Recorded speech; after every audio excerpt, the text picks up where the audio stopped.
Hey everybody, it's Jeff Kikel and Eric Boyce with BKA Wealth Consulting, and we wanted to give you guys another update. We're trying to do these every 3 or 4 days now, or sooner if there's more pertinent information. But really try and be there and communicate with you and let you know our thoughts and our feelings of what's going on in the market. Give you some practical advice at this time. So I want to start off just talking a little bit about financial planning in general at times like these. I talked about it last week that most of the financial plans, I've literally had 20 to 30 conversations with folks.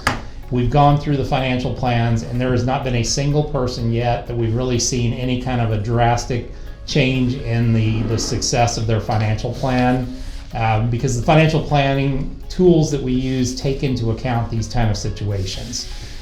We know we're going to have down markets, and that's part of what's built into the software. So the probabilities are still where they were before, even with the changes we've seen in the markets for most of the clients we have.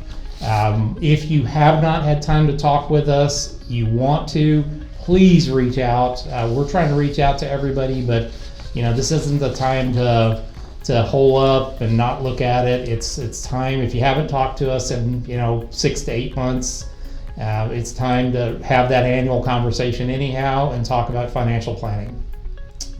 The other thing I want to talk about is just some of the basics that you can do now. You're going to have 2 to 3 weeks that you're kind of stuck at home with you and your spouse and everybody else. Great time to really start to look at a few things from a financial planning perspective. This is a perfect time. When you look at the financial planning pyramid, the base part of it is your current situation. This is the time that you spend a little bit of time looking at your budget, making sure that you're cutting out some of the frilly things that you don't necessarily need to spend or that you're aware that you're spending on. Get a good handle on what you're spending, what your burn rate is for your household at this time, just so that you have that and you understand it. One of the things we recommend is, of course, we're a Dave Ramsey advisor. I every time will tell you one of the best tools that Dave Ramsey has is EveryDollar. Just everydollar.com. You can go there. We don't get an affiliate commission or anything from that, but it is a phenomenal tool that I would recommend. It'll allow you to keep track of your budget very well. This is also the time to really take count of what you have from an emergency fund perspective and make sure you've got your 3 to 6 month emergency fund, just to make sure that's the basics of financial planning. A couple of other areas in the financial plan, from a estate planning perspective, this is also a good time to have that discussion about, one, if you don't have a will, slap yourself at that point, because you need to get that into place. You need to make sure that you get your financial planning documents in place, your estate planning documents, the very simple and easy things. You need to have a will. Plain and simple, you've got to have a will. If you can't get one done, you can't get to an attorney at this point in the state of Texas, you can write down on a piece of paper your wishes and have 2 people witness it. Just make sure they're 6 feet away from you at the time. But anything is better than nothing at this point. Other things that you should have a financial plan, or you should have a durable power of attorney. That's for financial and legal issues. You should have a healthcare power of attorney, which allows someone to act on your behalf for healthcare issues, and a healthcare proxy, or what's also called a living will, or a directive to physicians that tells physicians what your wishes are. It's a little morbid to think about this stuff, but the reality is we are in a little bit different time that we've been in quite a while. Don't want to be alarmist, but this is the time that you take to do that, and you're kind of holed up together in a house, so it's perfect time to have a discussion about this stuff. Those are the big things that you really should be looking at this time. The investment piece, for 99.9% of you, we got that handled on our end, and Eric's going to have a good conversation about that, of some of his thoughts and some of the things he's been doing at this time.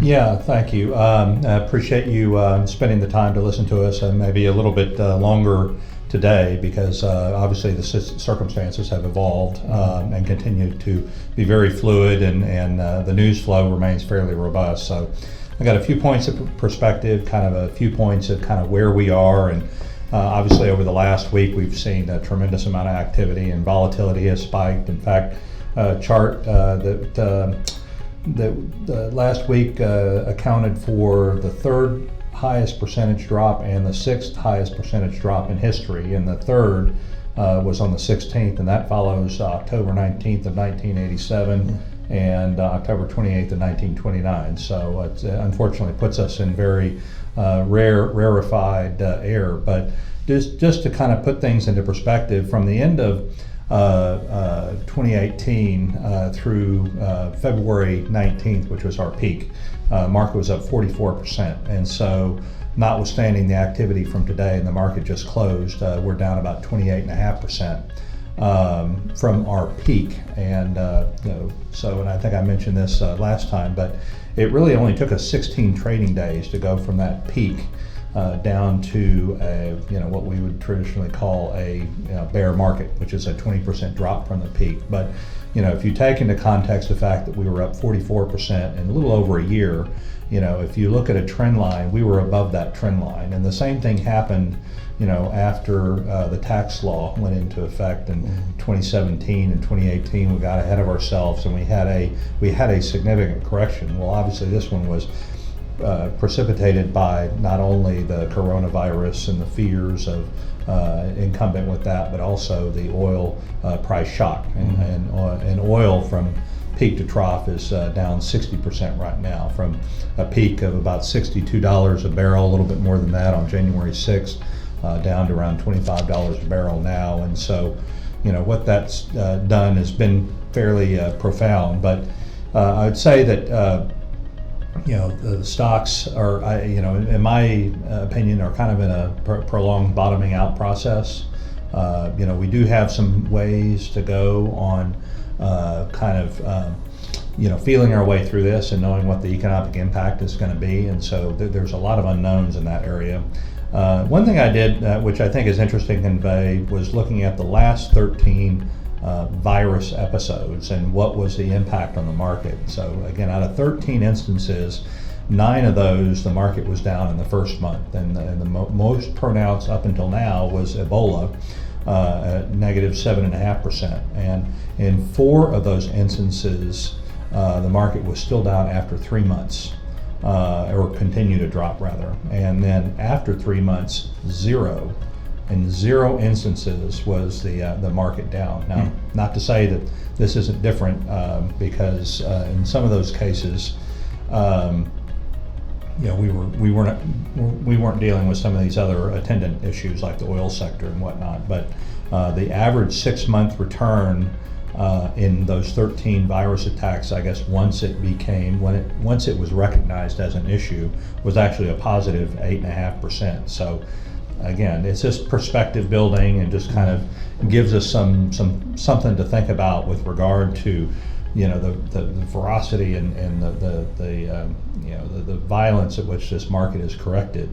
And like I said before in previous conversations, we've taken some what we feel are corrective actions, like taking some international off the table, reducing our credit exposure, because obviously with the high yield markets, energy represents a disproportionate amount of high yield bonds that are out there in issuance, and those are obviously going to be impacted. So we took some of that off and we improved the quality of the equities that we have. And in some cases, when we hit certain levels, we raised a little bit of cash just to give us, more seed corn. But we know over the last week, obviously the Federal Reserve has been very active. They've reduced interest rates by 150 basis points in between meetings, which is virtually unprecedented. So they've done that. They've gone in to inject upwards of $2 trillion of liquidity in the market in various ways. They've announced that they're going to be buying a lot of treasuries and mortgage-backed securities. They're even talking about getting into the corporate and commercial the corporate bond market, and they're also going to backstop commercial paper. So just trying to calm jitters, which injected into the market last week.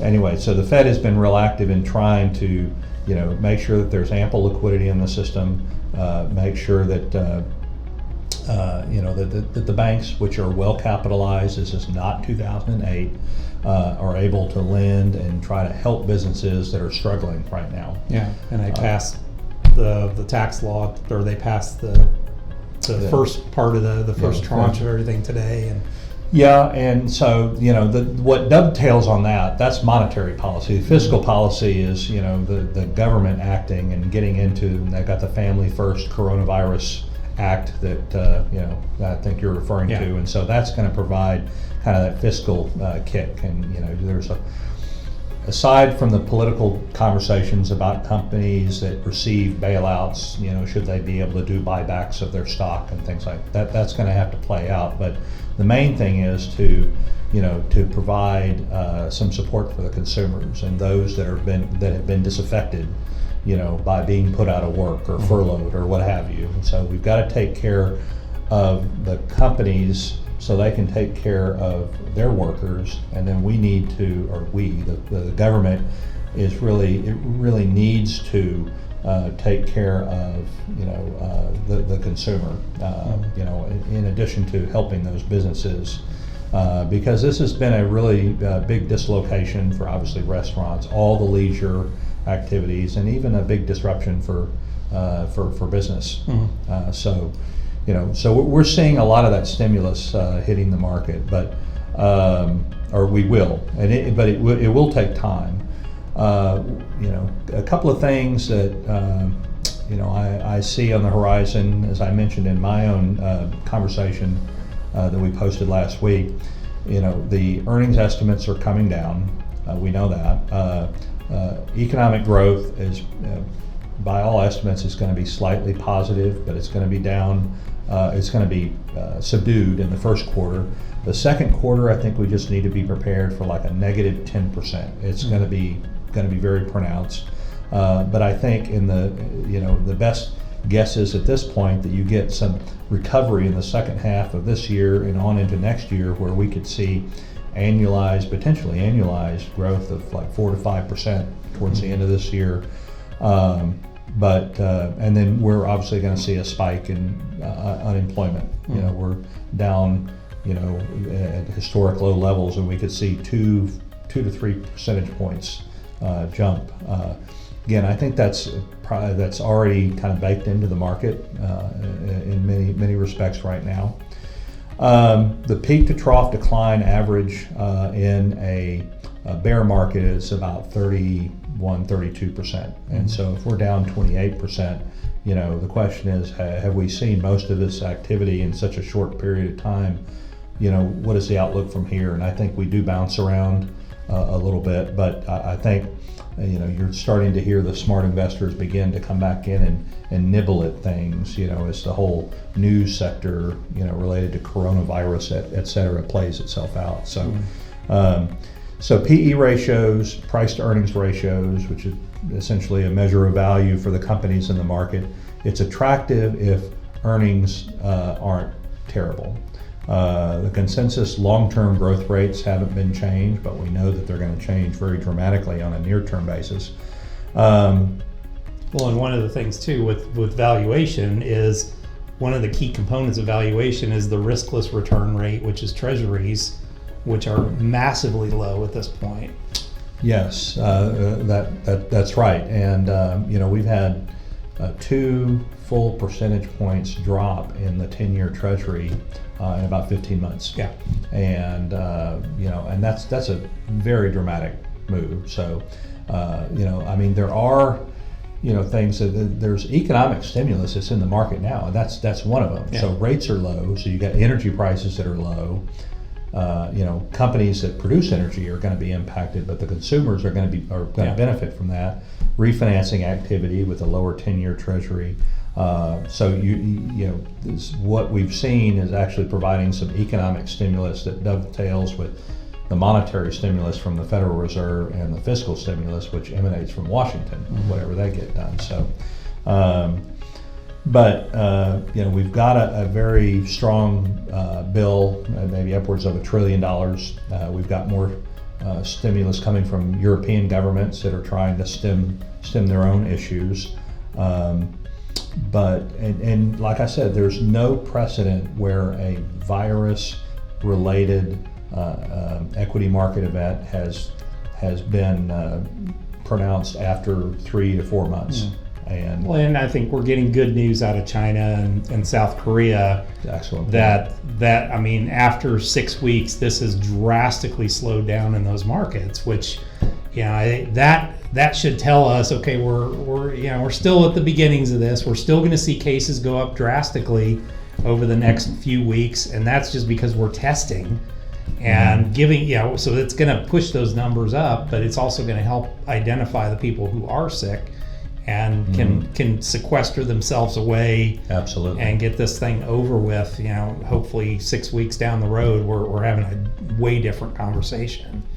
No question. And I think we're going to need to see for volatility to drop. I think we're going to need to see that caseload begin to roll over. And so, when does that happen? We don't know. But obviously, almost the draconian measures that are now being put into place as far as limiting gatherings and public exposures and things like that. So hopefully that will have an impact. And historically, it has in prior studies, but I think the cases where you see a bunch of college kids on a Daytona Beach, that's pretty isolated. Well, they done shut that down today. Okay, well, so there you go. But we do need to see, I think the caseload, there needs to be some visibility that, okay, this is kind of cresting and playing out, and you'll see volatility begin to drop. And then I think you'll begin to see some anticipation, like China's market is the best performing market in the world. Yeah. And this is where this all started. So they've already, been there, and we're probably ahead, or, I guess we're obviously lagging, but I mean, we're moving to that point where we're seeing that surge because of the testing, and I think the market will begin to anticipate things at that point, and you'll see more liquidity coming into the market, because we know that there's tons of liquidity out there. We're just seeing a surge in cash and money market balances and kind of a total risk-off trade right now. So, but that's just a little bit of perspective. I know we've gone a little bit longer this time, but it felt like, you and I felt like it was productive to kind of get that out there, and obviously we'll monitor the situation and all the data that we see on a daily basis, and kind of try to crystallize our thoughts and synthesize it and bring people some good information. But lots of big words there. Yeah. Okay. We're here for you guys. We're working our tails off every day to make sure that we are on top of this, have a clear understanding of where we're going, and also have a game plan for as this thing ends. With as drastic as it went down, there's some chances with all this liquidity that it could go up pretty rapidly too. So we need to have a plan for that other side of this period of time that we're going through right now.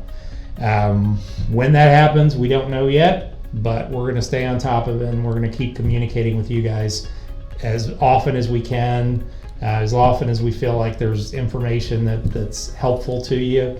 Like I said, I gave you a couple things at the beginning that you can do now that you're home and you're looking for a few things to do. It's time to dust off the wills, take a look at your beneficiaries, all those simple things that you can be doing at this time just to make sure you've got that checked off the list. And we may even on our website here, and I'm just thinking about this, I can take that list and put it up there on our website as a checklist for you. So keep an eye out for that. Next time we have one of these, I'll let you know what that link is to get to it. And also we'll have this posted on our social media, so we'll have a link for you under there, and in email going out to all of you. So thanks a lot. We really appreciate all of you. Let us know. Love your comments. Please respond to whatever vision or wherever you're seeing this on, because we'd love to hear some of your comments and questions. Certainly, if you've got questions, please shoot them out to us either through email or respond on social media, and we'll just make that part of another conversation that we have down the road. Absolutely. Yeah. Thank you. Appreciate and be vigilant. We will get through it.